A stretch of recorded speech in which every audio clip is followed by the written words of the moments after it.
Oui, parfaitement. Je crois que notre monde est en train de muter. Ce siècle qui commence va être un siècle très court parce que cette pandémie n'est pas finie et nous ne savons pas ce qui restera de l'humanité. Mais ce que je peux dire, c'est qu'il faut croire à la capacité des hommes.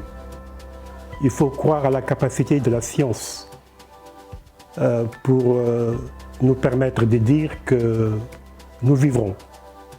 Nous vivrons malgré cette angoisse, malgré cette pandémie, malgré ces difficultés économiques et sociales.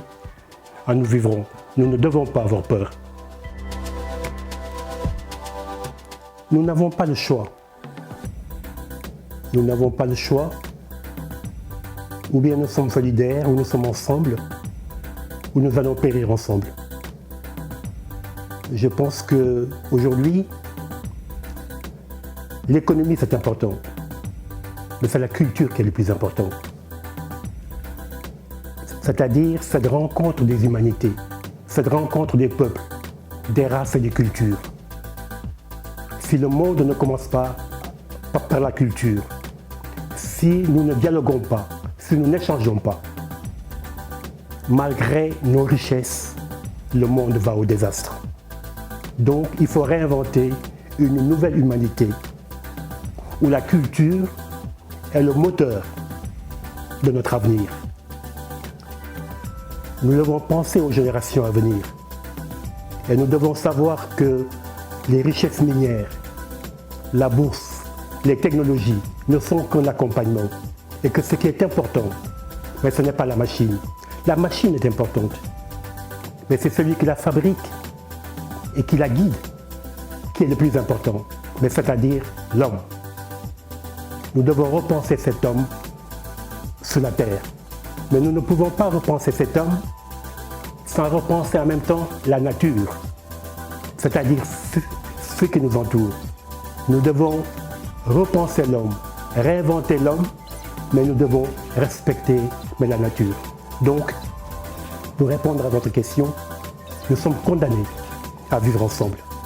Nous sommes condamnés à être solidaires. Mais sinon, nous allons au désastre. Mon rêve de rapprochement est que, comme je viens de le dire, que nous soyons ouverts au monde. Que nous ayons peur des replis identitaires. Personne ne peut plus vivre seul. Nous sommes obligés de vivre ensemble ou de mourir ensemble.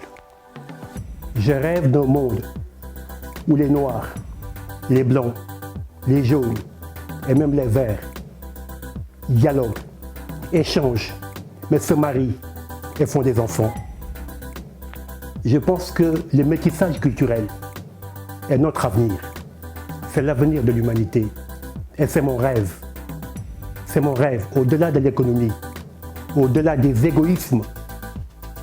Nous devons nous rassembler. Nous devons faire renaître un nouvel homme, une nouvelle femme, pour un monde meilleur. Nous devons penser aux générations de demain. Et c'est le métissage culturel qui va sauver le monde.